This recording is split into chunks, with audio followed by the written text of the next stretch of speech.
पण अगोदर तुम्हाला आठवण करून देतो, पांडव वारकरी होते, भजन करणारी होती. वनवासात भजन केलं पांडवांनी. एका निष्ठावंत माऊलीच्या पोटी जन्म झाला. तिचं नाव होतं कुंती, एकीचं नाव होतं माद्री. कुंती आणि माद्री ह्या पांडवांच्या माता होत्या. सात्विक सदाचारी पुण्यशील स्त्रिया होत्या. या माऊल्यांच्या पोटी या 5 लोकांचा जन्म झाला. कालांतरानं थोडीशी प्रापंचिक अडचण आली. ती प्रापंचिक अडचण आणली रक्ताच्या नात्यातल्या लोकांनी. कधी लक्षात ठेवा, दुसऱ्या लोकांनी आपल्याशी वाद घातला, हुज्जत घातला, त्रास दिला तर त्याला प्रतिकार करण्याची शक्ती किंवा त्याच्यातून मार्ग काढण्याची मुक्ती अत्यंत लवकर सापडते. फक्त रक्ताच्या नात्यातल्या हरामखोरांनी त्रास दिल्यावर मात्र मार्ग काढायला जरसं जड जाते, फार जड जातं. जवळच्या भडव्यांनी त्रास दिला की जड जातं ते. लोकांसाठी आपण किती किती किती पण मार्ग काढू. तुमच्या शेतातला कापूस जर दुसरे येचून नेत असतील तर तुम्ही संध्याकाळी जागलेला राहताल.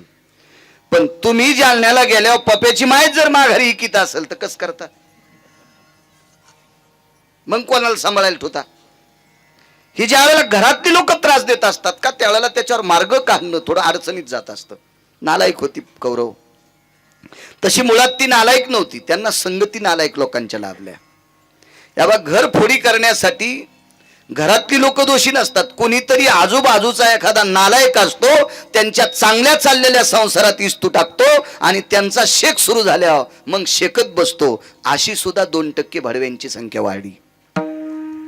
की चांगलं ज्याचं चाललंय का त्याच्या घरात कुठंतरी विस्तू टाकायचा कुठंतरी आणि त्यांचं घर असं भिंसून द्यायचं. इतकं गोड कौरव पांडवांचं राज्य होतं. अहो कल्पना करा राजे हो, पांडवांचे वडीलच हस्तिनापूरचे राजे होते. पण उदात्त अंतकरणाचा राजा पंडू राजा एक आजार जळला आणि मोठ्या अंतकरणाने भावाला राज्य देऊन टाकलं. त्या भावाला डोळे नव्हते. खरं तर ज्याला डोळे नाहीत त्याला राज्य करण्याचा अधिकार काय असतो? कारण न्याय व्यवस्थेमध्ये न्याय सांगत असताना कधी कधी दृष्टिक्षेप भयव्याप्ती हा सर्वांद्रिय असतं. तेव्हाच काही गोष्टी ऐकून म्हणायच्या असतात आणि काही गोष्टी पाहिल्याशिवाय मानायच्या नसतात. मग याच्यातली एक गोष्ट ज्या राजाची मातीत जाते त्याला हस्तिनापूरचं राज्य करण्याचा अधिकार नाही. तरी पण भावाने उदात्त अंतकरणाचा राजा हस्तिनापूरचा त्याला केलं. किती किती गोड कारभार असलो, पण त्याच्यामध्ये 24 लोकांनी नालायकपणा केला आणि यांचं घर फुटलं गेलं. पांडवांना खूप त्रास झाला. त्या त्रासाची सीमा नाही. राहण्यासाठी व्यवस्थित घर नव्हतं. कालांतरानं शकुनी सारखा दुष्ट व्यक्ती त्या कुटुंबात गोटा टाकण्यासाठी पडला आणि शकुनीनं दुर्योधनाला सांगितलं एक सुंदरसं घर पांडवांकरता करा. दुर्योधनाला असं वाटलं जो मामा पांडवांचा विरोध करतो तो घर बांधायला लावतो. पण दुर्योधनाच्या लक्षातच नाही घर कोणतं बांधायला लावतोय. वास्तूची पूजा आहे ना आज, याच्यावर सांगतोय. दुर्योधनाने विचारलं मामाश्री मिस्त्री कोण लावायचे? मिस्त्री मी लावणार. आणि शकुनी नावाच्या पापी व्यक्तीनं मिस्त्री सुचवला. त्या मिस्त्रीचं नाव होतं पुरोचन. कधी कधी वाची जा मोबाईलवर. भविष्यात या इंटरनेट जगात जगायचं असेल तर महाभारताचे पुरावे पाठ करणं अत्यंत गरजेचं आहे. पावला पावलाला रावणांची संख्या वाढली. म्हणून निमूटपणे मार्ग काढायचा असेल तर महाभारतातले मुद्दे लक्षात ठेवत जा. क्षणाक्षणाला शत्रू येत. पुरोचन नावाच्या व्यक्तीला आमंत्रित केलं शकुनीनं आणि बांधकामाचा आराखडा काढला आणि सांगायला दिलं करून टाक बांधकाम. कृपा होती त्याच्यावर कलेच्या देवतेची. कशा प्रतीचं बांधकाम काढायचं? दगड किती, माती किती, चुना किती, वाळू किती, काय किती, हे सगळं किती. शकुनीनं सांगितलं काय किती वापरायचं तू ठरव, पण 80% राळ, रांजा आणि कापूर आणि येळूच्या चिवट्या वापरायच्या. 80%. मग 20% तुला काय वापरायचं तो वापर. 80% राळ, रांजा, कापूर आणि येळूच्या चिवट्या. राळ आणि रांजा इरीचे बारं कोरायचे. माझ्या लहानपणी ही ब्लास्टिंग नव्हती ना, तेव्हा हातबारा असायचे. पहारीनं माणसं बार कोरायचे, छिद्र करायचे आणि त्याच्यामध्ये ते राळ रांजा सगळं टाकून एका विशिष्ट प्रकारच्या झाडाचे कोळसे त्याची राख करायची आणि ते मग ते गुट्टे बारा असायचे. ही दारू ज्याला वापरल्या जायची ती दारू तिथे वापरली घर बांधायला. सुंदरसं घर तयार केलं. त्या घराला नाव ठेवलं लाक्षागृह. इतकं दिसायला घर सुंदर होतं, इतकं सुंदर घर होतं, बाकीच्या सर्वसामान्य म्हणजे पापाचा नाही पुण्याचा नाही विचार न करणारी अशी काही 10% वर्ग येतं. 10% लोक असे येतं, ते कोणाच्या वाईटावर बी नाहीत आणि ते म्हणते तर आपल्याच्यानं कोणाचं चांगलं होत नाही कोणाचं वाईट होत नाही. ते कामाशी काम जीवन जगणारी 10% निष्पाप अंतकरणाची माणसं कोण्याही गावात असतात. कोण्या गावात तुम्हाला एक सोपं भाषा सांगू का, कोण्या गावात 10% लोक असे ते कीर्तन कोणाचंही ठेवा, फक्त कीर्तन म्हणून ऐकायला जातील. काय नसतं त्यांना, ते काय सांगितलं काय विषय काय किती, बिचारी प्रांजळ मनाची माणसं असतात ती. तशी 10% लोक असा विचार करतात, घर चांगलं बांधलं, बरं बांधलं, छान बांधलं.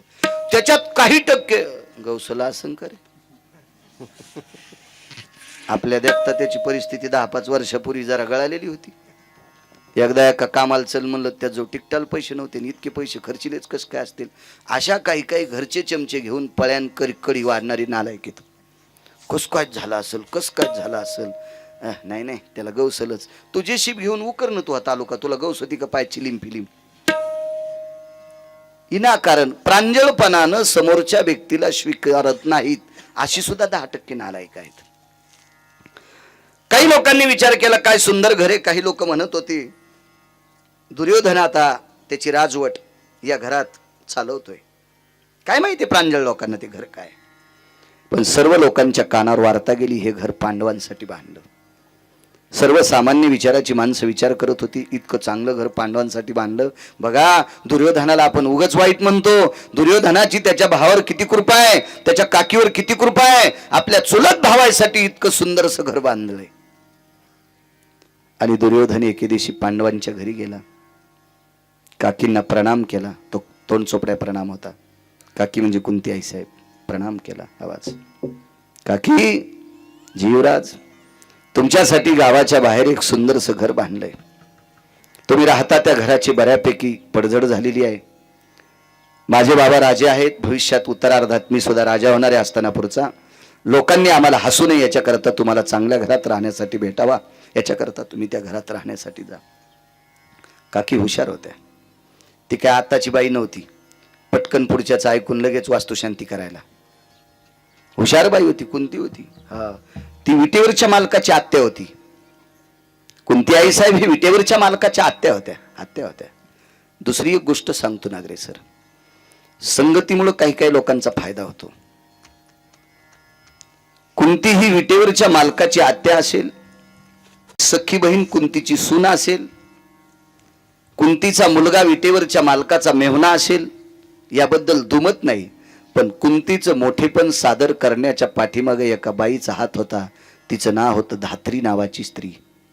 धात्री जगात 1 नंबरची गायनिक होती. तिच्यासारखी प्रसूती कोणालाच, बाळांत पण कोणालाच करत आलं. पृथ्वीवर जितके देश आहेत, एकाही देशासाठी धात्री सारखी होती. तिची कृपा गांधारी कुंतीवर होती. त्याच्याकरता कुंतीचं जीवन उजळलं गेलं. संगतीतली फार मोठी ताकद असते राजू. अहो गांधारी सारखी फार मर्यादाशील स्त्री, हिच्यावर कृपा केली कांतीप्रिया नावाच्या दासीने. पांचाळ नरेशाची कन्या द्रौपदी, जिच्या भावाने 48,324 दाशा भांडे घासायला बहिणीला द्यावा अशोक बुवा, पण तिच्यावर कृपा केली सुप्रभा नावाच्या दासीने, मैत्रिणीनं. संगतीची ताकद फार मोठी असते. कुंती साहेबाला धात्री नावाच्या स्त्रीची संगती होती. धात्रीने विचारलं, राजकुमार कशा करता आल ते, गावाच्या बाहेरचं घर तुम्हाला राहण्यासाठी देत आहेत. हुशार धात्री होती. आईसाहेब एक बोलू काय ग, सुईच्या आणीवर बसेल इतकी माती न देणारा राजकुमार, सुच्छाग्र वयस्थित मृत्यू भाईजा आता हा. सुईच्या आणीवर बसेल इतकी माती न देणारा दुर्योधन राजकुमार आज तुम्हाला मोठा महाल राहण्यासाठी देतोय. याचा अर्थ याच्या अंतकरणात शंकेची खिचडी शिजत आहे. इतकी धात्री हुशार होती. सात्विक आणि सदाचारी पुण्यशील वृत्तीची होती. मी होकार दिलाय धात्री, काय करावं. आई साहेब तुम्ही होकार दिला मालकीनबाई जा राहण्यासाठी, पण तज्ञाचा सल्ला घेऊन जा. महाभारतात बरेच तज्ञ होते, त्याच्यातला एक टोकाचे तज्ञ भीष्माचार्य. पण भीष्माचार्यांच्या आश्रमावर भेटायला गेली असं दुर्योधनाला जर कळालं तर त्याच्या अंतकरणात शंकेची डाळ शिजल. 2 नंबरचे तज्ञ होते द्रोणाचार्य. त्याही आश्रमावर भेटायला गेली तरी गुप्तचर पाठीमागे लावील. त्याच्यामध्ये एक विवेकाचं टोक, ज्योतिष्य शास्त्राचा परिपूर्ण अभ्यास, नीतिशास्त्राचा परिपूर्ण अभ्यास, अर्थशास्त्राचा परिपूर्ण अभ्यास, विश्वाचा पूर्ण पूर्ण पूर्ण परिभाषेतला अभ्यास आणि राजकीय क्षेत्रातला एक नंबरचा डॉन, राजकारणातला एक नंबरचा डॉन. त्याच्यासारखा राजकारणी कोणीच नाही. पण जगाच्या मालकाला एक नंबर द्यावा म्हणून त्या व्यक्ती होता बडवा. नालायक लोक आहेत. तुम्हाला एक सांगू का, बुजुर्ग लोकांचा अपमान करतो, बुजुर्गांचा जो अपमान करतो असं समजून घ्यायचं, याची उतरती कळा लागली, याची उतरती कळा लागली. राजू ज्येष्ठांचा जो सन्मान करतो का असं समजायचं, याची चढती कळा लागली. मागच्या लोकांचा कधीच अपमान करायचा नाही. ह्या हल्लीच्या टिकल्या लावणाऱ्या सुनांना वाटते सासू पटकन मारावं, सासरा पटकन मारावा, किल्ल्या माया हातात यावं, भेताळा अंगावर पडून तू या. इतकी दपशीन तर जेसीबीला उपसिता याची नाही. कारण त्यानं कमवलेली प्रॉपर्टी हातात घ्यावं वाटते. त्यांनी किती कष्टानं कमवली, त्या संपत्ती म्हणजे त्यांच्या रक्ताचा थेंब न थेंब त्याच्यात वाढत आहे. कष्टाचा रोमाचा एक एक परिभाग त्याच्यात वाढत आहे. आणि आपण अनिमुटपणे हातात घ्यायचं आणि त्यांना किंमत नाही द्यायची. ते जाताना आशीर्वाद देत नसतात, ते आशीर्वाद देत नसतात जाताना. आणि जे पूर्वज आशीर्वाद देत नसतात ते संपत्ती ठेवतात, पण आशीर्वाद नाही ठेवला की संपत्तीचा ऱ्हास होत असतो. एक एक हात धरत जा बसलेल्या लोकांनी तसा हात धरायचा त्याला. पायपापाशी बसा एक एक माणूस. ए जीजी धर त्याला दर्शक, काय होत नाही. विठाला विठाला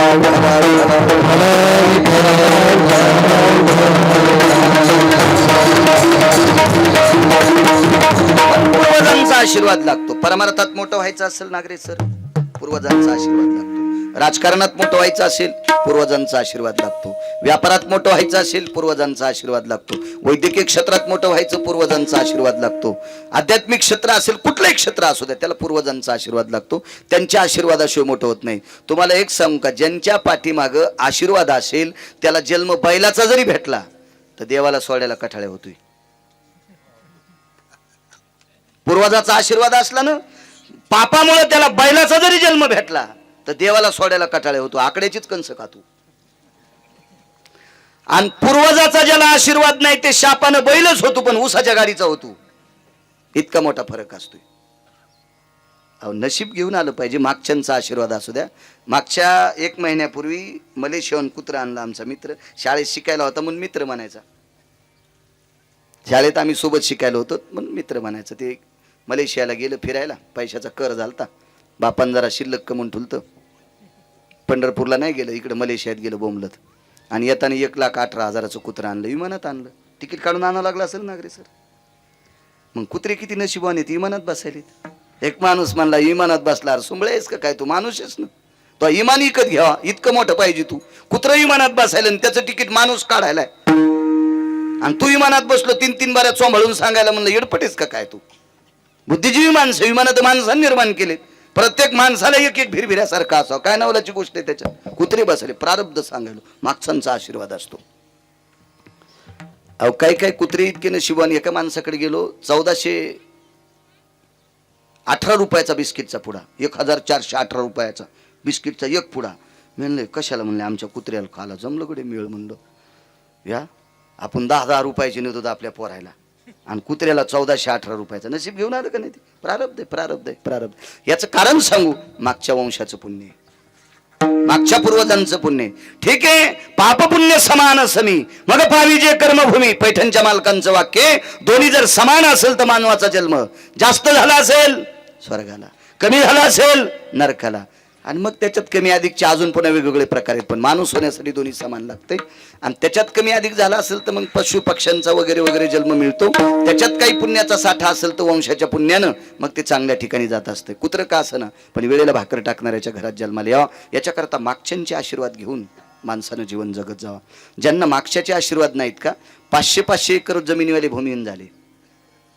आशीर्वाद ठेवून गेले नाही माणसं, आशीर्वाद ठेवून गेले नाही. आशीर्वाद असला पाहिजे माणसांच्या पाठीमागं. गांधारी हुशार आहेत. धात्री नावाच्या स्त्रीचं ऐकलं, विदुर काकाच्या घरी आल्या. दुर्योधन आलाय का, काय कळतं म्हणे विदुर. काकाला काय कळतंय. काकांच्या घरी आल्याच्या नंतर विदुर काका विवेकाचं टोक होते. आवाज दिला, सुशिला, जी मालक, वहिनी साहेब आल्यात. काय वाणी होती हो, वहिनी साहेब आल्यात. सुशिलाबाईने लागलीच बसायला, बोऱ्या टाकला. या ताईसाहेब या, मोठी जाऊ येते. या ताईसाहेब बसा. मोठी भाऊसाहेब या नात्याने काकाने प्रणाम केला.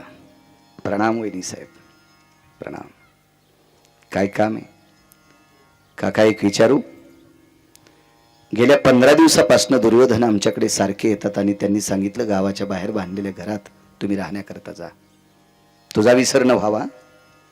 तुकोबाराय देवाला मागतात, देवा मला तुझा विसर झाला नाही पाहिजे एवढं देऊन टाक. दोन्ही म्हणजे तुकोबारायचं वाक्य किती प्रमाण आहे ते सुद्धा, तुकोबाराय किती विवेक दृष्टीने मागतात ते सुद्धा, आणि वास्तूसाठी सुद्धा पोषक, या दोन्ही गोष्टी आपल्या कडव्यावर चलावा. म्हणजे अभंगाच्या बाजूला न जाता आपलं सगळ्या दोन्ही गोष्टीचं काम व्हावा असं कीर्तन करायचं. विठाला विठाला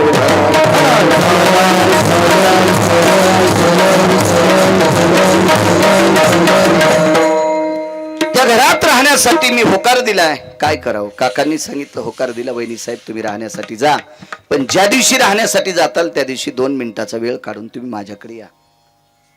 ठीक आहे काका. निघाल्या तिथून. त्याचे गुप्तचर पाहतच होते.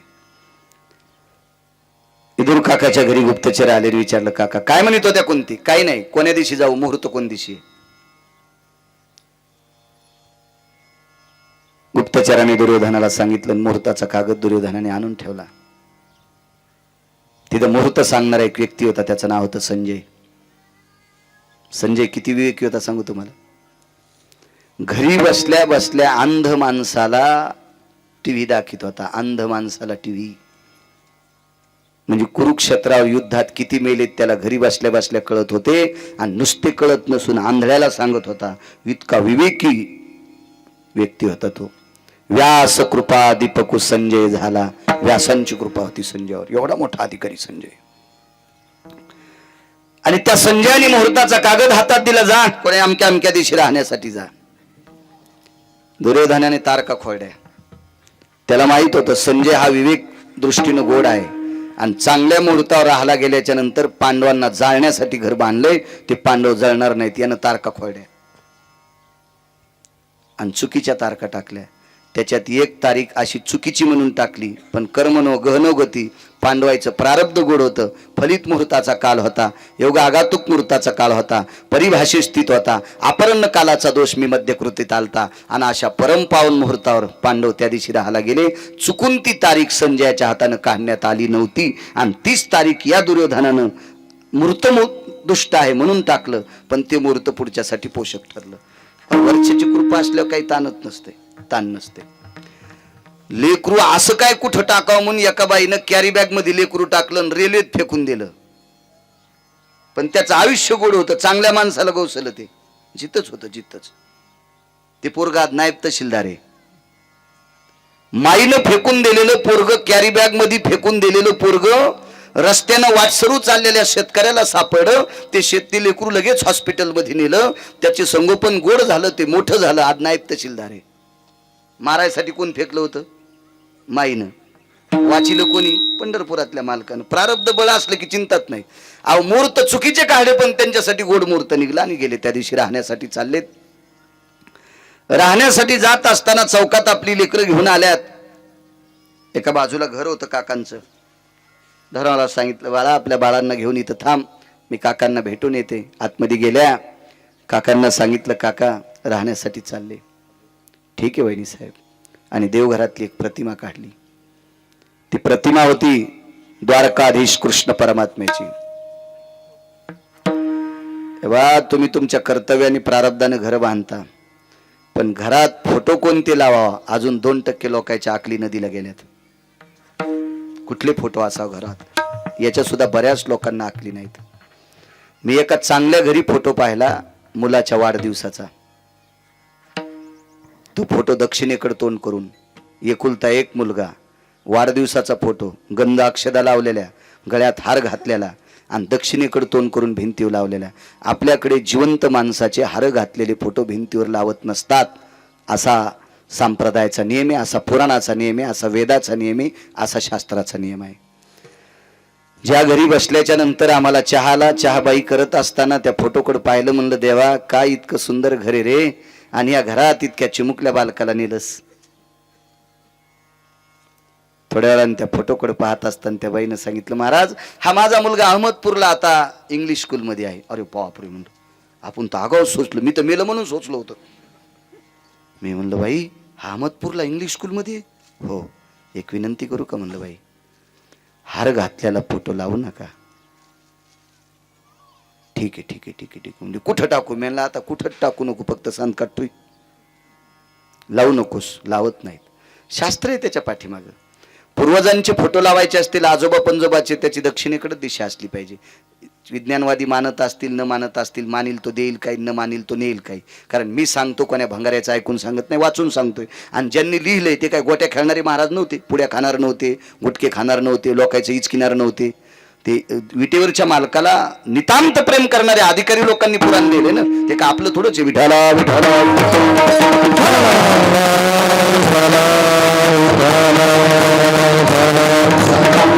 लोकांचं वाचून सांगतो. उद्या मला कॉलर धरून विचारू शकतो नागरे सर हे कशात लिहिलेलं आहे. विवेक संपन्न व्यक्ती बरं का. भांगाऱ्या भुंगाऱ्याने विचारलं होतं उत्तर देण्यासाठी माझ्याकडे फार उत्तर आहेत, पण विवेक संपन्न व्यक्तीला आपण त्याचं उत्तर गोड देऊ शकतो. ते विचारू शकतात. या बा हजार लोकांनी चांगलं म्हणण्यापेक्षा जाणकार माणसं एकानंच चांगलं म्हणावं, त्याचं नाव कीर्तन असतं. विठाला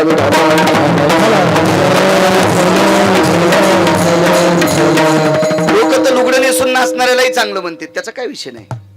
लोक तर चांडाळ चौकडीतल्या गप्पा सांगणाऱ्याला सुद्धा चांगलं म्हणत असतात, त्याच्यातला काय विषय नाही. म्हणे ही प्रतिमा घेऊन जा, घरात वाघाचं चित्र नसावा. देवी जरी वाघावर बसलेली असेल, पण देवी ज्या वाघावर बसलेली त्या वाघाचं तोंड मिटलेलं असावा, असंच चित्र घरात लावलं पाहिजे. व्याघ्रमुखी शिभयस्थितानां येन दर्पणो प्रतिमा भयस्थित जायतिं घेम वास्तु सर्वस्थितो अनिष्टकाला भय जायन्ति नैवं गांजा कसम लिखितम. हे गांजावर नरन लिहिलेलं नाही, शास्त्र आहे त्याच्या पाठीमागं. काही काही काही आवडतं. काय म्हणले, असं दवडणाऱ्या घोड्याचं चित्र असावं, लक्ष्मी घरात पळतच येत असती. सुंबळे आहेस का काय तू? घोड्याचं चित्र लावल्यावर घरात लक्ष्मी येत असती का? कामच. आता उद्या मी आज इथं नसतो आलो तर मग या परिसरात कीर्तन करता आलं असतं का? मला विचारलं असतं का नाही तुम्ही महाराज कसं काय नाही आले? ठीक आहे, हॉस्पिटलला बेडवर आहे, फोटो पाठीला असता, आजारी आमकय तमकय, काही एखादी दुःखद घटना घडी तितकं सांगता येईल. इथलं कीर्तन घ्यावं त्या पलीकडच्या गावात कीर्तन करावं. पुन्हा या भागातले लोक तिथे किती मस्त आले असते आणि 100-200 घोड्याचे फोटो घरात लावले असते. काय फायदा झाला असता त्याच्यावर? असं काय नसते. त्याला कर्तव्य गोड लागते, कर्तव्य गोड. काही काही माणसाचा अंधश्रद्धेव इतका विश्वास, इतका विश्वास, इतका विश्वास, महालक्ष्मीच्या परेडमध्ये ह्या उष्ण देत नाहीत. लक्ष्मी जाती म्हणे त्याच्यात, लक्ष्मी जाती. मग महालक्ष्मीच्या पिरियडमध्ये उष्ण दिल्यावर जर लक्ष्मी झाली असती तर मी 12 महिने कीर्तन केलेच नसते. त्या दिवशी मूळ नक्षत्र असते, त्याच्यावर पूजा असती. तितक्या टायमात 2-4 सोयाबीनच्या शेंगा, 2-4 कापसाचे बोंड लोकांची चोरीतच राहिलो असतो ना. त्या सगळ्याची संपत्ती गिरगावकराच्या घरी दखल झाली असती. असं नसतं. हे नालायकपणाचा कळस आहे. विठाला विठाला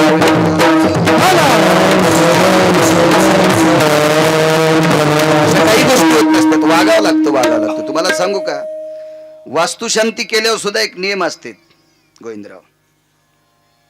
एक जण म्हणला महाराज 4दा वास्तू केली तरी सुख नाही. म्हणलं तू या वास्तूत मला पूर मग तू सुख भेटन तुला. 10-5 महाराज पूर खाटा खांदून म्हणजे सुख भेटन. त्या वास्तूत सुख भेटण्यासाठी तुम्हाला चांगलं वागावं लागेल, तर त्या वास्तूत सुख मिळत असते. विठाला विठाला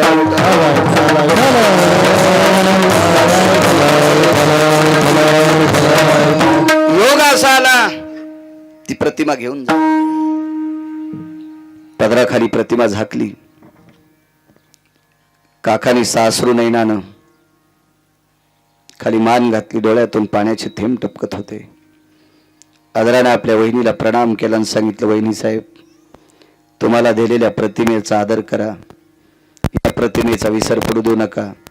तुमच्यावर माती शिपडायची ताकद कोणाची नाही, पण या प्रतिमेचा जर विसर पडला तर तुमची 5 वासरं वाचतील याच्यात मला सुद्धा शंका आहे. अंतःकरणात धसका घेतला आणि विदुर काका घरी निघून गेले. सांगितलेल्या शब्दात खुणगाठ बांधली. आईसाहेब घरी गेल्या. लाक्षागृहात प्रवेश केल्याबरोबर वरच्या हॉलमध्ये कोणाडा होता. त्या कोणाड्यात एक कपडा याचा विसर पडू देऊ नका रे. आपल्याला या वास्तूत सुख प्राप्त होईल. पहिला दिवस आहे,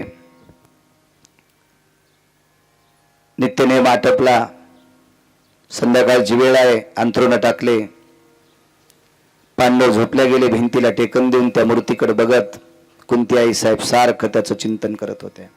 रात्रीच्या 1 वाजता पुरोचन नावाचा व्यक्ती आला. हातात पेटलेली मशाल होती, त्या घराला लावायची होती, पण कुंती आई साहेब जाग्या असल्यामुळे तो निघून गेला. घरात म्हणजे 80% ज्वलनशील पदार्थ होते. 80% लाख त्याच्यात वापरला होता. लाख कशाला होता माहिती? तुम्ही मतदान पेट्या सील करायला ते लाख वापरीत होते ना, गरम करायचा आणि ते लाख. बायकांना माहीत असेल लाख. मोठाले मनी केले होते दबुनी म्हणून सोनार मधात भरितो. मी काय बाई नाही, पण मला असं वाचायचं नाद आहे त्याच्यामुळे माहिती आहे. विडाला विडाला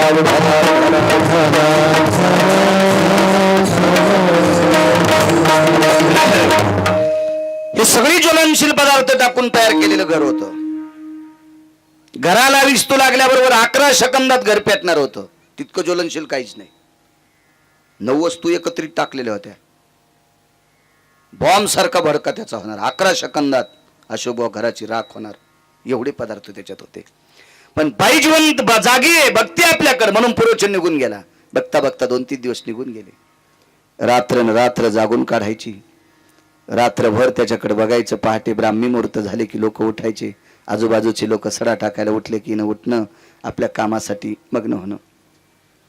पण बाईच्या लक्षात आलं, आता मात्र एक ना एक दिवस या महालाला पुरोचन नावाचा व्यक्ती पेटवणार, आपण जळणार, आपली लेकरं जळणार. काकाने तर सांगितलं याचा विसर पडू देऊ नका, आपलं काम साधेल. पुरोचन नावाच्या व्यक्तीला दुर्योधनाने आमंत्रित केलं आणि सांगितलं, पुरोचन लक्षात घे, 4 दिवस होऊन गेले, अजून आमची काकी आणि पांडव जळाले नाही. आज जर संध्याकाळच्याला नाही जळाले तर बेटा उद्या सकाळच्याला तुला फुकीन. दुर्योधनानं सांगितलं, मालक मी माझा प्रयत्न करतोय, पण बाई झोपत नाही, मी त्याला करू काय? पण दुर्योधनालाही माहित नव्हतं आणि पुरोचनाला माहित नव्हतं झोपत नाही त्या अर्थी करती काय. नित्य सारखं त्याचं चिंतन करत होती. तो जावी सरण व्हावा असं सारखं त्याचं चिंतन करत होती. पण एके दिवशी कुंतीच्या लक्षात आलं, आजची रात्र आपण जागू शकत नाहीत. त्या दिवशी कुंतीनं स्वयंपाक केला, तो पुरणपोळीचा. आपल्या 5 पुत्रांना पुरणपोळ्या वाढल्या. त्याच्यातला एक मुद्दा सांगतो राजे हो. वैकुंठवासी माधव महाराज मगर सांगायचे, कुंतीनं ज्या दिवशी लाक्षागृहात पुरणपोळीचा नैवेद्य केला, भगवंताच्या पुढे नैवेद्य ठेवला आणि 5 लेकराला पुरणपोळी वाढत असताना प्रत्येकाला सारखं तूप वाढलं. धर्माला वाढलं, अर्जुनाला वाढलं, नकुलाला वाढलं, सहदेवाला वाढलं, भीमाला वाढलं. पण फरक सांगतो, भीम, अर्जुन आणि धर्म यांना तुपाच्या वाट्या भरून ठेवल्या आणि बंध्या पोळ्या बाजूला ठेवल्या गरम गरम.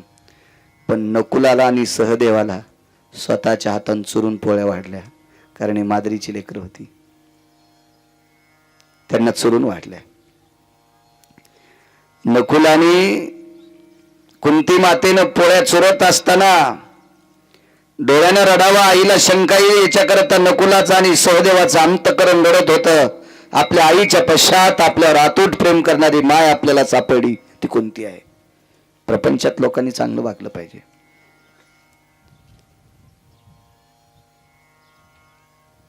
तुम्हाला सांगतो, ज्याच्या मागं पुढे कोणी नाही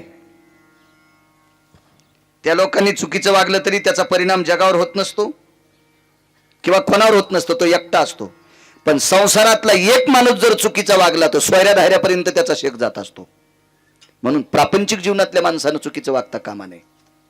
तो कोणाचा तरी भाचा असतो, कोणाचा तरी मेहुणा असतोय, कोणाचा तरी काका असतोय, कोणाचा तरी भाचे जावाई असतो, कोणाचा मामे जावा, काय काय नाना प्रकारचे त्याचं नातं असते. तिथपर्यंत त्याच्या झळा पोहोचत असतात. म्हणून संसारातल्या माणसानं गोड वागावं. उदाहरणार्थ मी संन्याशी, आता मी चुकीचं वागलो तर काय मागणं पुढून फुफुटा उड, लोक बेदखल करतील, चल चल सरक बाजूला. पण मी चुकीचं वागल्याच्या नंतर कुठंतरी एक रक्ताचं नातं शिल्लक असतं, त्या नात्याला तडा जात असतो. अरे आपला लय विश्वास होता बाळ्यावर, पण बाळ्यानं तडा दिला, झालं त्यांचं अंतकरण तुटलं. म्हणून प्रपंचातल्या लोकांनी चुका करता कामा नये. त्याचा फार मोठा स्फोट होत असतो आणि त्या स्फोटामध्ये नाना प्रकारचं नुकसान होत असतं. म्हणून संसारातल्या लोकांनी अत्यंत गोड वागलं पाहिजे. उन्हाळे पावसाळे हिवाळे येत राहत असतात. कमी अधिकपणा येत असतो, निसर्गाचा जसा समतोल बिघडत असतो तसं माणसाच्या जीवनाचा सुद्धा समतोल खालीवरी होत असतो. सुख दुःख नाना प्रकारच्या गोष्टी पाठीमागे असतात आणि त्याला तोंड देऊन पुढे चालत असतो. त्याचंच नाव प्रपंचातला राजा म्हणत असतात. अहो, विश्वाचा मालक संसारात पडला, त्याला तरी संसारात कुठं सुख होतं? विश्व ज्याच्या ताब्यात आहे त्याला जगाचा बाप म्हणतात. अहो, 6 महिने 26 दिवस त्याची पत्नी राक्षसांच्या तावडीत राहती, त्याला काय सुख होतं का अशोक संसारात? त्यालाही संसारात सुख नव्हतं. महान शक्ती प्रभू जरी झाला संसाराचा दास, त्यालाही दुःख होतं संसारात. विटेवरच्या मालकाचं आपण चिंतन करतो, त्या मालकाला 16,108 पत्नी, एका पत्नीचा राग, एका पत्नीला मालकाचा राग आला आणि वैकुंठ सोडून पंढरपुरात खाली आल्या. त्याला तरी संसारात 9 वेळेस लक्ष्मीने दुःख दिले. तर तुम्हा आम्हाला संसारात अविरत 100% सुख भेटेल याची अपेक्षा का करता? कारण संसार हा दुःखाचाच मुळे. फलकट तो संसार, संसार फलकटे, संसार दुःख मूळ, चौकडे विंगळ किंवा दुःख बांधवडी आहे हा संसार. आणि याच्यात सुखाची कल्पना करायची नाही, चालत राहते. संसार एक अशी गोष्ट आहे, संसाराने सुखाचं शर्ट घातलंय, दुःखानं सुखाचं शर्ट घातलंय, दुःखाने सुखाचं शर्ट घातलंय. आपल्याला वाटतंय सुखी आले, पण जवळ शर्ट काढा की आतून दुःखाचाच गोळा आहे. चलत राहतं. याच्यातून सुख प्राप्त करायचं म्हणजे समाधान मानित राहायचं, ती गोष्ट आहे. पण प्रपंचातल्या लोकांनी चुका करायच्या नाही, त्याचा स्फोट मोठा होतो. असो, अंतकरण रडत होता आपल्याला. किती सात्विक आणि सदाचारी पुण्यशील माय भेटली. लक्षात करा, द्वापार युगाला होऊन वर्ष किती झाले असतील? त्या कालाच्या वर्षाची गणना करा. आजही कुंतीचं नाव इथे घेतलं जाते. त्याचं एकमेव कारण आहे, अशोक महाराज फक्त चांगलं वागणारी बाई अग्रेसर म्हणून तिचं नाव घेतलं जाते. कधी कधी कधी कधी बघा, नाव चांगलं घेतलं जातं चांगल्या माणसांचं. हीच त्यांच्या पाठीमागची श्रीमंती. पैशाचे बनलं तर आपले पोर आपल्या सरनाव टाकणारच नाहीत. आज्याच्या मागं कोणी टाकले नाही, तिथून पुढचे कसे टाकतील? फक्त माणसाची जी उरत असते ती माणसाच्या चांगल्या वागण्याची कीर्ती, आणि ती गोड असली पाहिजे. जेवण आटपली, आग्रह करून जेव घातलं. जेवण झाल्याच्या नंतर धर्माने सहज विचारला, आई आज सण नाही, वार नाही, आज कशा करता पुरणपोळी केली? उत्तर काय द्यावं म्हणून चुकीचं उत्तर दिलं. धर्मा, आपल्या कोनाड्यात ठेवलेल्या विटेवरच्या मालकाची भगवान द्वारकाधीश कृष्ण परमात्म्याला आज पुरणपोळीचा नैवेद्य केला. याच्याकरता तुम्हाला पुरणपोळी. 5 लेकरं बाजूला गेल्याच्या नंतर त्या मूर्तीच्या पुढे डोकं ठेवलं आणि देवाला सांगितलं, देवा माफ कर रे. लेकरायला उत्तर काय देऊ याच्याकरता तुझं नाव घेतलं, माफ कर. पुरणपोळ्या तुझ्यासाठी केल्या नाही, केलत्या कशासाठी? आज संध्याकाळी झोप लागल्याच्या नंतर पुरोचन महाल पेटून देणार आणि या महालामध्ये आपली लेकरं जळणार, आपण जळणार. उद्या भविष्यात आपल्याला ही लेकरं कधी पाहायला भेटतील? म्हणून जाता जाता या पवित्र हाताने मुलांना गोडधोड खाऊ घालून मरावा अशी अपेक्षा बाईच्या अंतकरणात होती. आपण वाचू शकत नाहीत. ती रात्र घातक होती. बघा, देवाचा विसर नाही पडला की त्या वास्तूत सुख प्राप्त होत असते. 80% घर ज्वलनशील आहे, 80%. पेट्रोलचा हौद बाजूला आहे आणि त्या हौदाच्या काठावर चूल पेटिलेली. कसं शक्य स्वयंपाक करणं? लाक्षाग्रहात राहणं म्हणजे पेट्रोलच्या हौदाच्या बाजूला स्वयंपाक केला इतकं घातक आहे, इतकं सोपं आहे. प्रत्यक्ष यमाच्या दाढात राहिल्यासारखं आहे. हो, एका जाळीत वाघ बसला, बोरीची जाळी होती आणि त्याच बोरीच्या जाळीचा पाला खाला शेळी गेली आणि त्या बोरीच्या जाळीत कोण बसलेले? वाघ. सामान्य गोष्ट आहे ती. कशी वाचून येईल शेळी? ती ती ती अधिकार शक्ती तितक्या मोठ्या संकटात आपल्या 5 लेकरांना घेऊन कोणती त्या घरात राहत होती. बघा, त्याचा विसर न पडण्याची ताकद. रात्रीचा 1 वाजलेला आहे. 12:30 वाजता एकदा पुरोचन गेला. 1 वाजता कुंतीच्या लक्षात आला, आता आपले डोळे झाकतात. गेल्या 5-7 दिवसापासून डोळे उघडे ठेवून ठेवून ठेवून ठेवून ठेवून मुठीसारखी डोळी सुजली होती. लालबुंद डोळे झालेली होती, पापनं तर्र झालेली होती. डोळ्याला जे काही पुरवठा करणाऱ्या रक्ताच्या शिरा लालबुंद पडलेल्या होत्या. रात्रीच्या 1 वाजता आपल्या लेकरांची चेहरे उघडी केली आणि त्या कोणाऱ्यात देवळीत ठेवलेल्या प्रतिमेच्या जवळ गेली. देवाला सांगितलं, देवा मला नेलंच तरी हरकत नाही रे, पण या 5 लेकराला वाचव रे. हे भजन करणारी पोर आहेत तुझी, वाचव रे यांना, वाचव.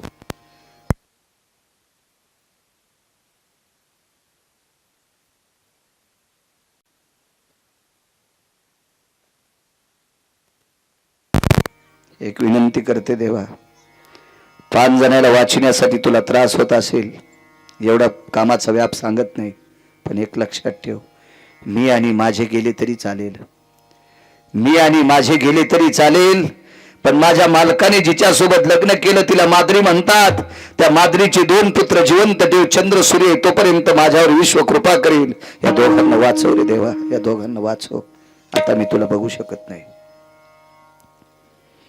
भिंतीला टेकन दिला आणि त्याच्याकडे बघत होती, सारखं त्याचं स्मरण करत होती, त्याचं चिंतन करत होती.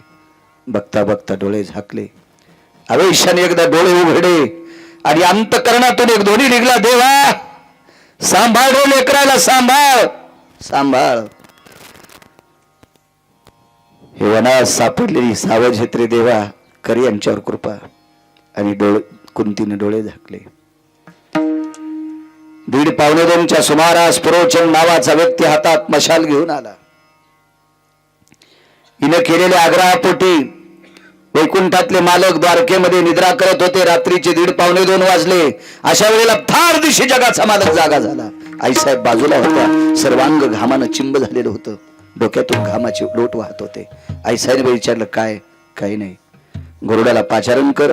गरुडाला पाचारण केलं आणि गरुड सुदर्शन आणलं आणि हातामध्ये भगवंताने रात्रीच्या 1:15-2 वाजता सुदर्शन घेतलं. आणि पुरोचन नावाचा व्यक्ती लाक्षागृहाला आग लावणार तेवढ्या अवकाशात सुदर्शन पडलं. चक्र मारके धरणी फोडी. लाखा जोर में पांडव बैठे, गुप्ता गलगाई, बिगरी किने बजाए नाथ मोरे, बिगरी किने बजाए. जिथे पांडव आणि कुंती आहेत तितक्याच जागेला छिद्र पाडलं. नर्मदेच्या तीरावर पांडव सुखरूप नेले. वसरीमध्ये त्या दिवशी मुक्कामासाठी एक बिल्लीन आलेली होती. त्याचे 5 लेकरं घेऊन ती वसरीत झोपली होती. कुंतीला माहित नव्हतं. दुसऱ्या दिवशी सकाळी लाक्षागृह जळालं. ते एका स्त्रीच्या बांगड्या सापल्या, ती भिल्ल स्त्री होती.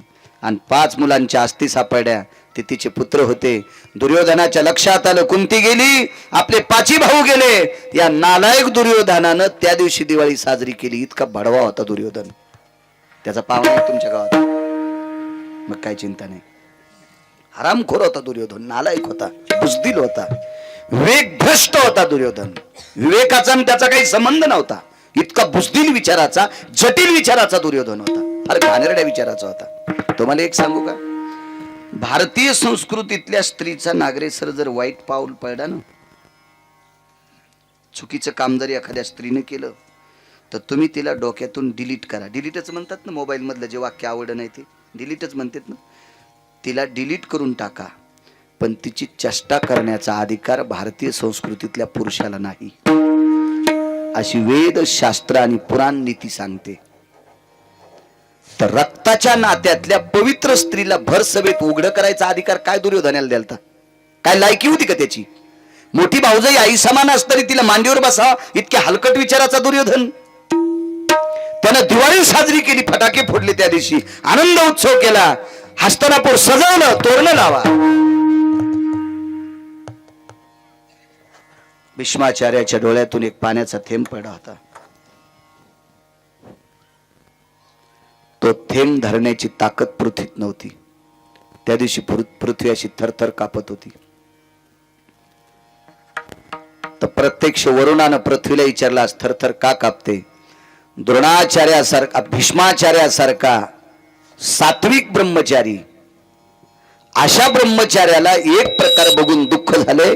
त्या दुःखाचा जो थेंब पडलाय, ह्या थेंबाचा क्रोध एके दिवशी इतका उद्वेगाला जाणार, म्हणून 18 दिवस युद्ध त्याच थेंबापासून झालं.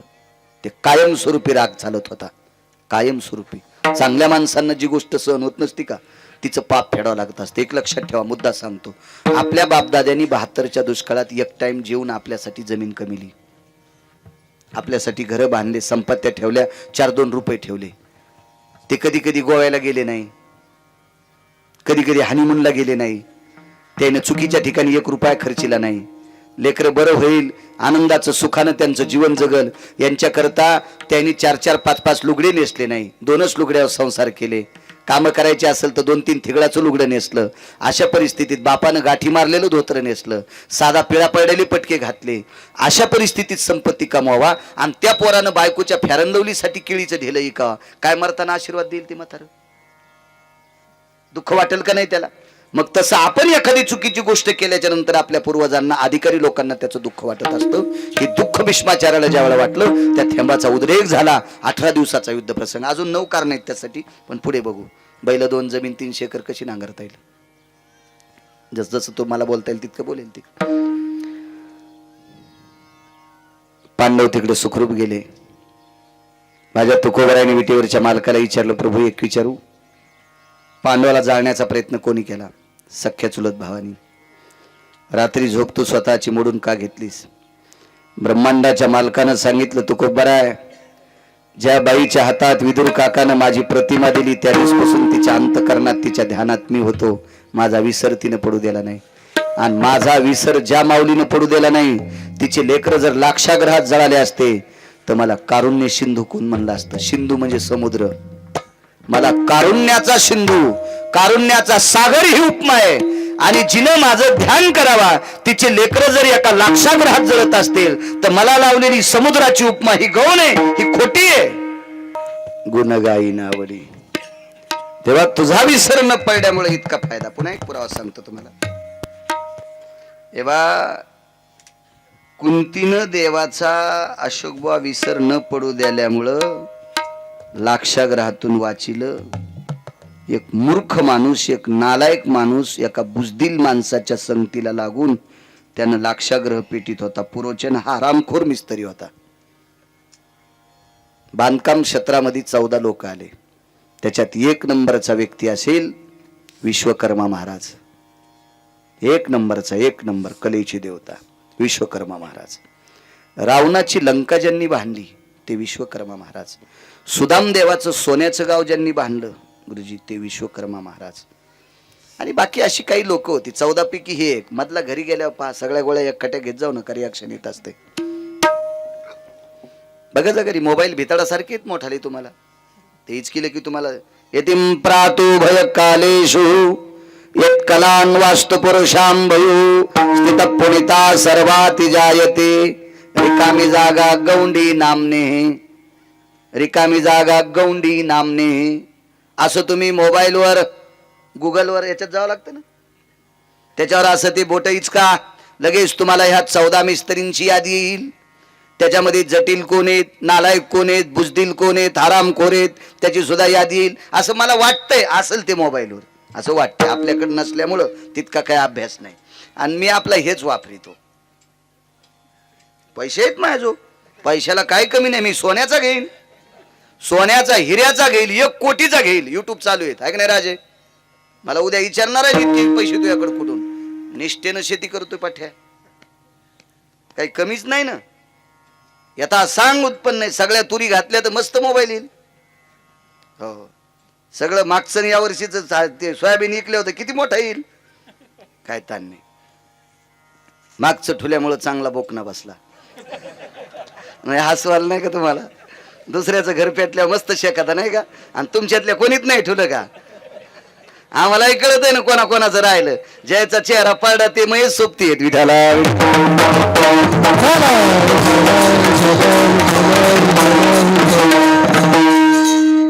जास्त नव्हतं माझं, थोडंसं होतं, काय ताण नाही. मोबाईल घेईन मोठा, त्याबद्दल दुमत नाही. पण चाललंय याच्यावर काय, याच्यावर बी तारखा आल्या आता, त्याच्यामुळे आपल्याला काय अडचणत नाही. आता त्या भितडावानी त्याच्यावर तारखा येतात असं काही विषय नाही, याच्यावर बी येतात. हे भेव वाटतं बघा त्या मोबाईलचं, दुसरं काय नाही. ते तुमचे मोबाईल जरा बदमाश आहेत. हे पतिवर्ता मोबाईल आहे. तुमच्या मोबाईलचा काही भरोसा नाही. तुमच्या मोबाईल मध्ये जे येऊन ते येतंय, तुम्हाला जे पाहायचं नाही ते येतं की नाही नागरे सर? येतंय. त्याच्यावर तुम्ही पाहत नसताल ते भाग सोडून, पण येतंय. कधी कधी तुमचं जे जाऊन ते बी लोकांना जातंय. चुकीचं बटन दाबल्यावर याच्यात काही येतं नाही, कोणाला जात नाही. कशाला आपलं हेच वापरायचं, कशाला म्हातारपणी गाऊन घालायचं? आता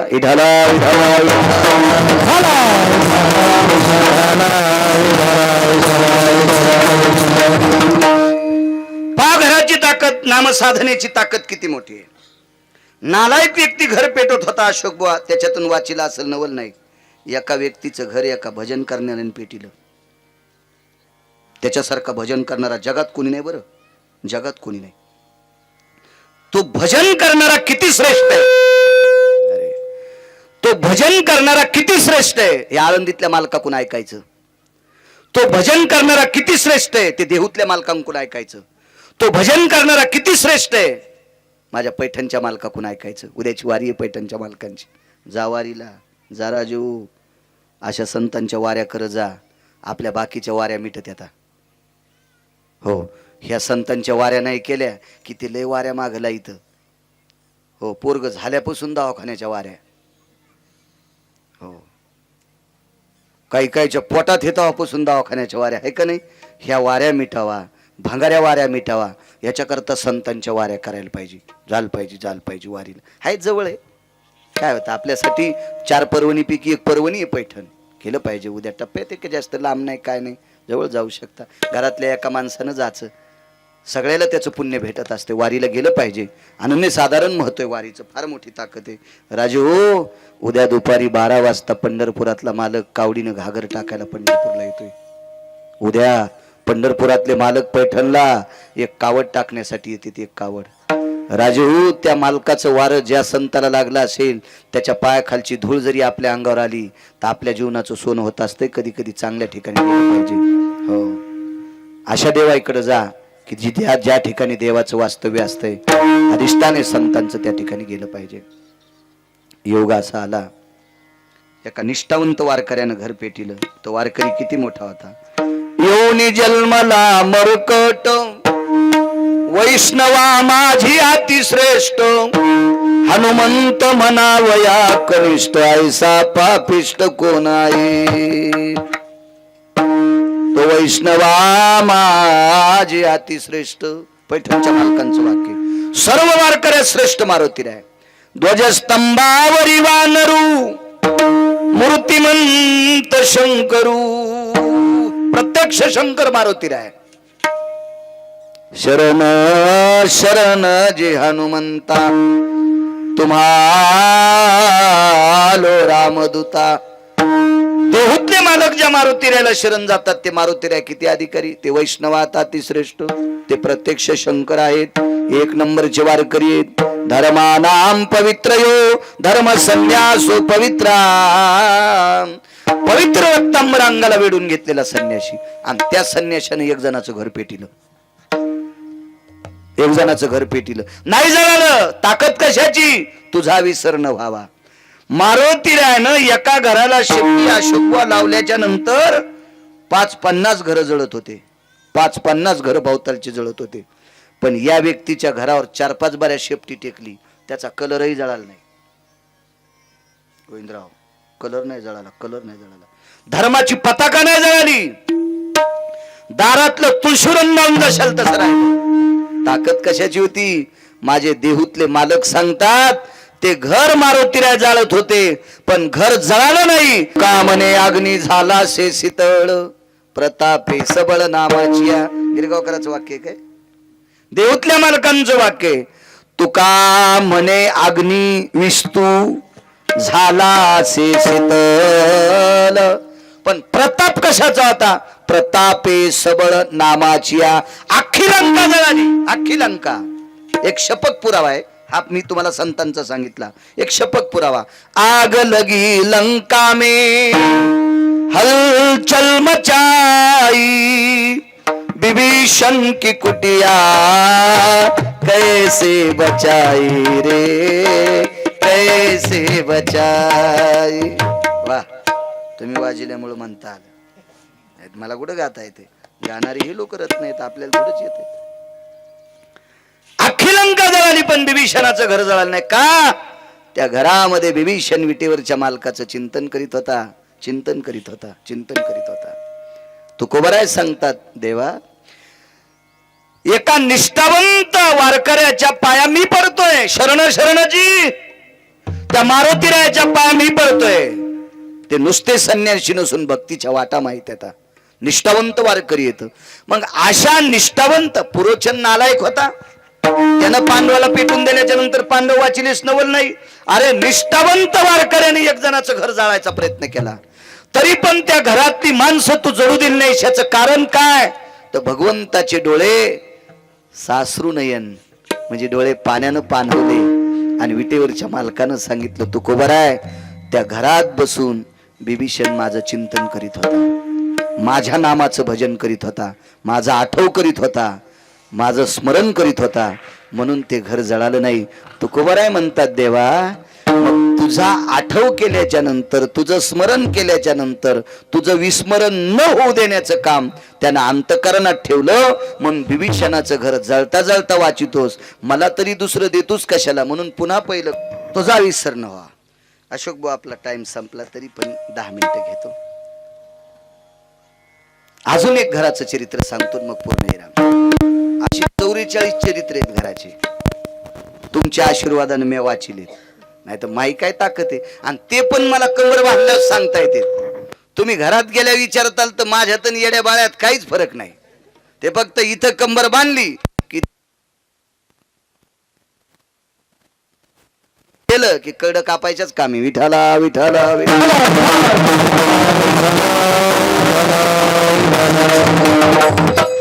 एका घरामध्ये 14 माणसं झोपलेली. गोविंदराव, 14 माणसं झोपलेली एका घरात. किती विद्वान माणसं, किती सात्विक, किती सदाचारी, किती पुण्यशील, किती तात्विक.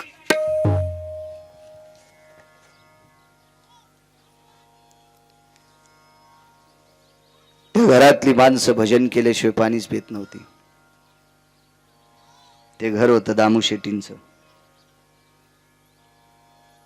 त्या घरात 14 माणसं. नामदेवाचे घरी 14 जणे स्मरती हरी.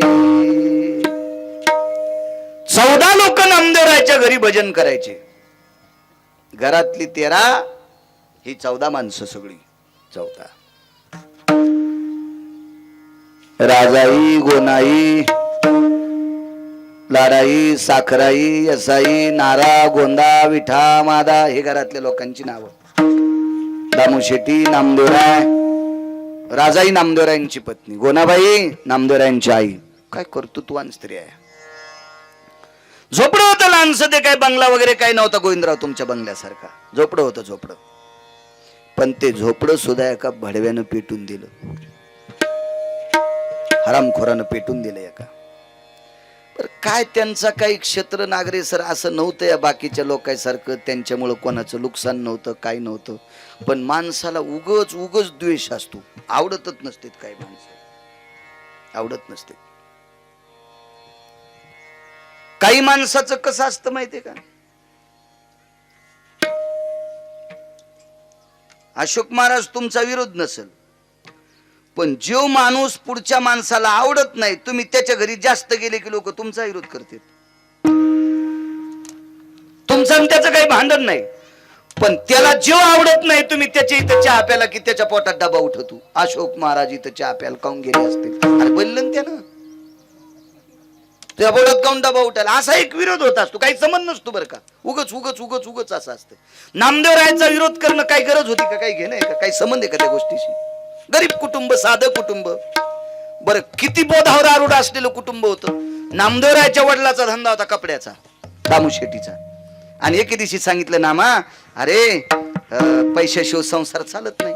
एक ते शपक पुरावा द्या सोडून, पण ओरिजिनल सांगतो. द्रव्याविन नर, द्रव्याविन नर जरी झाला सुंदर, तो त्याविन चतुर शोभान पवे. नैवम बाळू महाराज लिखितम. द्रव्याविन नर जरी झाला सुंदर, सिनेमात नाचायच्या लायकीचा आहे, तमाशात नाचायच्या लायकीचा आहे. जरी झाला सुंदर, माणसं पाहून म्हणत होते काय त्याचं रूप सुंदर आहे. द्रव्याविन नर जरी झाला सुंदर, परी तो त्याविन चतुर शोभा न पवे. तुला पाहिल्यावर पप्याची माय कशी जगल रे. तुला किराणा आणावं लागन रे सुंबळ्या. तुया सुंदरपणाला ती मीठ लावून चाटीन का. तो त्याविन चतुर शोभा न पवे. पैसे लागतात नामा. संसार चालवण्यासाठी पैसे लागतात.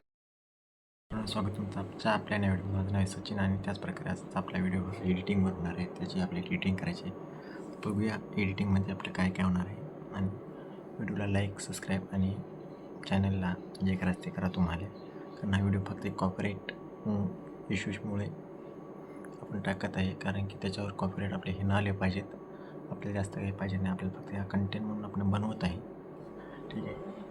हे आपल्या इथे काही गोष्टीचे गाणी वगैरे चालू होते. आणि आपण एका वेबसाईटसाठी आपल्या आर्टिकल लिहित होतो. ते वेबसाईटचे आर्टिकल आपलं काम चालू आहे. बघूया. हा व्हिडिओ जास्त 5 मिनिटाचा आहे.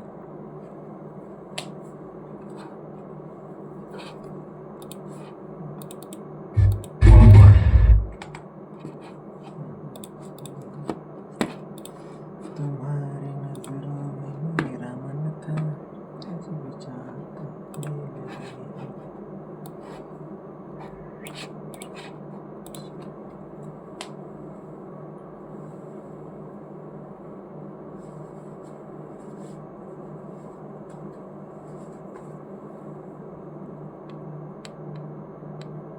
व्हिडिओ बनवायचं कारण फक्त एवढंच आहे की हमें ज़्यादा कुछ चाहिए नहीं. सिर्फ लाइक सब्सक्राइब होगा तो भी नहीं चलेगा.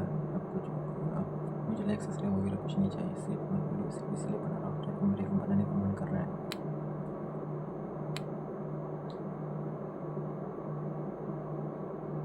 Just for a copyright and फक्त फेस कॅम व्हिडिओ पाहिजेत म्हणून आपण हा व्हिडिओ बनवत आहे. बाकी काहीही गरज नाही.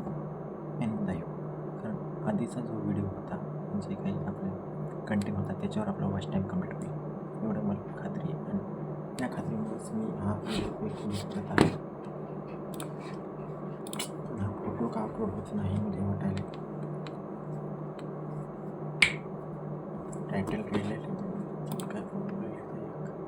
काय title does not title does not latest one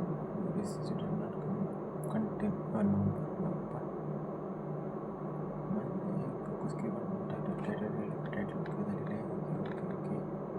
basic issue झालेला आहे. ॲडिशनल प्रॉब्लेम आलेला आहे त्या टायटल कंटेंटमध्ये. ओके. फक्त हे का अपलोड आहे ते काही कळलं. वेळ आली आपल्या दुसऱ्या चॅनल मोनिटाईज करायचं. त्यानंतर अजून आपलं बाकी चॅनल मोनिटाईज करत आता. हे एकदा मोनिटाईज झाल्यानंतर बाकीच्या कंटेंटवर आपलं काम करत आहे.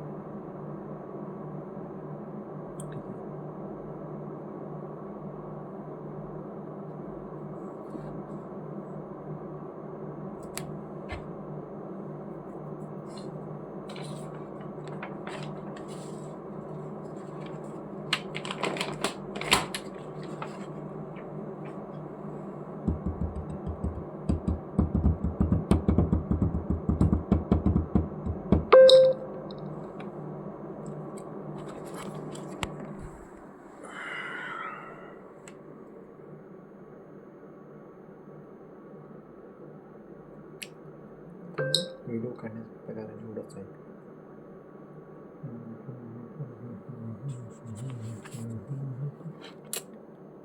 मीडियामध्ये गेलो. ओके. 3 अपलोड झालेले पहिले मोबाईल. Just a minute.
समजा मागे जर 10 व्हिडिओ टाकणार रोजचा तरी पण मागच्या 10 व्हिडिओ जर केला अनेक व्हिडिओ जरी व्हायरल झाले तर बस झालं.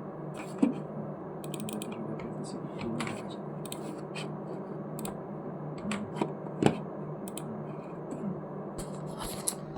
तर भेटूया नंतरच्या ब्लॉगमध्ये. दुसऱ्या ब्लॉगमध्ये पण बघू तर काहीतरी असंच काहीतरी बघणार आहोत. नंतर दुसऱ्या क्षेत्राचे वगैरे व्हिडिओ बघता. Tata bye bye. जय महाराष्ट्र.